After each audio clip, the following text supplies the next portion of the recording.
성도 여러분 안녕하십니까? 먼저 이 시간은 오늘의 말씀을 개인적으로 묵상하는 시간이 되겠습니다.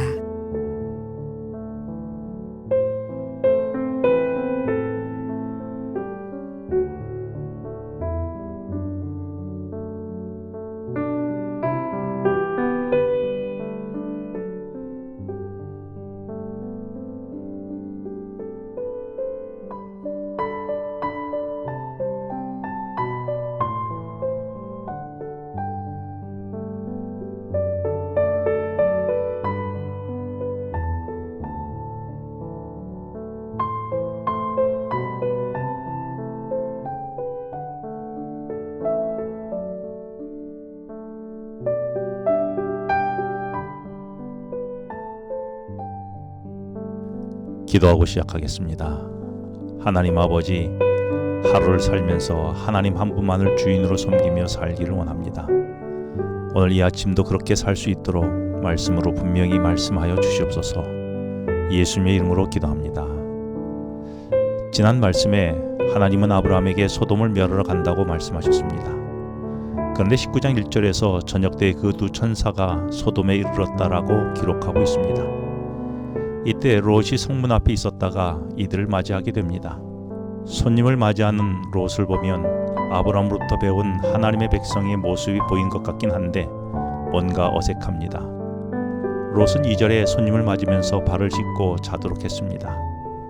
그런데 18장 2절에 아브라함의 모습은 몸을 굽혀가며 발을 씻도록 해주었고 편히 쉬라는 진심이 느껴지는 섬김을 보게 됩니다.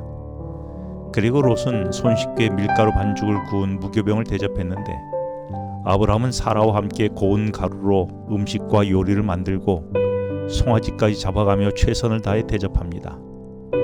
또 롯은 자기 생각대로 19절 2절에 일찍 일어나 가라고 말하지만 18장 5절에 아브라함은 손님의 마음이 상쾌할 때까지 푹 쉬었다가 원하는 시간에 가라며 손님에게 선택권을 부여했습니다. 우리의 섬김은 어떠합니까?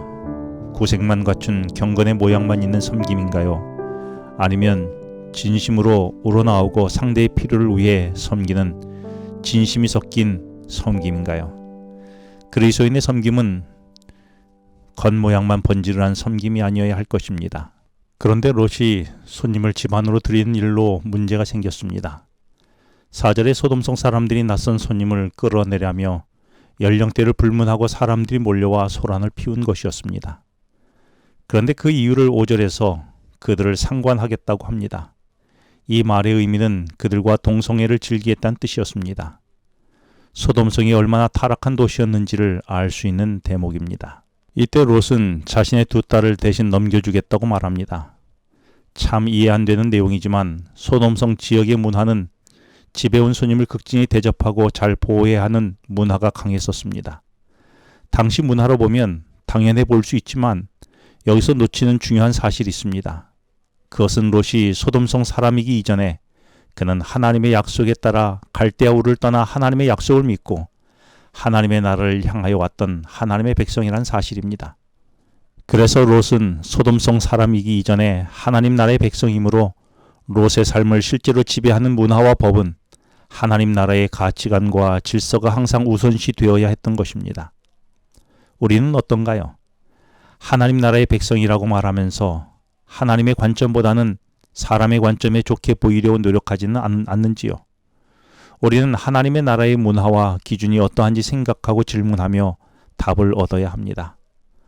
롯은 소돔성을 동경하고 좋아했던 것 같습니다. 1절에 보면 천사가 소돔성을 방문했을 때에 롯은 성문에 앉아 있었습니다. 성문은 고대 사회에서 사업을 위해 거래나 사교 모임의 중요한 장소였습니다. 그런데 롯이 성문에 앉았다는 말은 이미 소돔성에 정착하여 상당한 영향력을 갖게 되었다는 의미입니다. 처음에 롯은 창세기 13장 12절에 보면 롯은 성 밖 먼 곳에 거주하다가 소돔성을 바라보며 조금씩 소돔을 향해 자리를 옮겨갔습니다. 그러다가 이제는 아예 소돔성 안에 정착했고 소돔의 문화를 누리며 소돔성에서 영향력까지 행사하는 존재로 성공한 것입니다. 세상은 참 매력적입니다. 처음에는 경계심을 갖고 멀리서만 지켜보는 대상이지만 세상의 매력은 조금씩 내 마음을 움직이게 하고 세상을 향해 가도록 합니다. 결국은 그 안에 정착하게 하고 즐기게 합니다.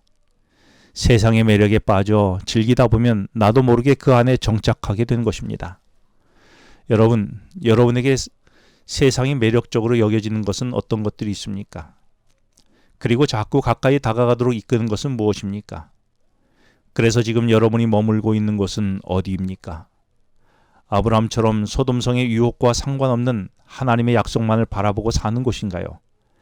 아니면 롯처럼 조금씩 소돔성을 향해 가까이 다가가고 있습니까? 아니면 벌써 소돔성 가운데에 거주하며 안주하고 살고 있습니까?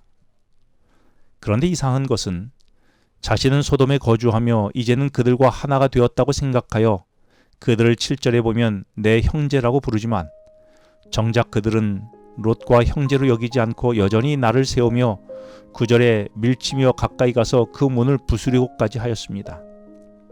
소돔과 상관없이 하나님의 약속만을 믿고 살아간 아브라함에게는 그를 위기의 때에 도울 동료, 군사까지 있었지만 소돔이 내 집이라고 생각했던 롯에게는 위기의 때에 진정으로 도울 이웃이 하나도 없는 외로운 사람이 되었던 것입니다. 결국 롯은 그가 사랑했던 소돔성으로부터 버림을 받았던 것입니다. 롯은 세상이 좋아 혈육도 하나님의 약속도 버리고 소돔으로 왔는데 여전히 그 땅에서도 이방인이었던 것이었습니다. 사실 그리스도인은 하나님을 떠나 살 수 없는 존재입니다. 세상의 것들이 아무리 화려해 보여도 그것은 우리와 어울리지 않습니다. 세상의 것들을 많이 소유할수록 더 어색해질 뿐입니다. 세상을 선택하는 일로 하나님과 멀어지지 않게 되기를 바랍니다. 오직 그분 안에 머물고 있을 때에 우리는 참된 평안을 맛볼 수 있을 것입니다. 한 사람이 두 주인을 섬길 수 없는 법인 것입니다. 그런데 두 주인을 섬기느라 하나님의 백성으로 살아가면서 여전히 세상의 손을 놓지 못한다면 결국 하나님도 놓치고 세상에서도 배척을 당하게 됨을 잊지 않게 되기를 바랍니다. 기도하시겠습니다. 하나님 아버지, 세상이 아니라 하나님의 백성으로 살아가도록 하여 주셔서 하나님 나라의 기준으로 살아가게 하여 주시옵소서. 예수님의 이름으로 기도합니다. 지금은 개인 기도 시간입니다. 오늘 주신 말씀을 묵상하면서 주어진 기도 제목과 개인 기도 제목을 놓고 기도하시겠습니다.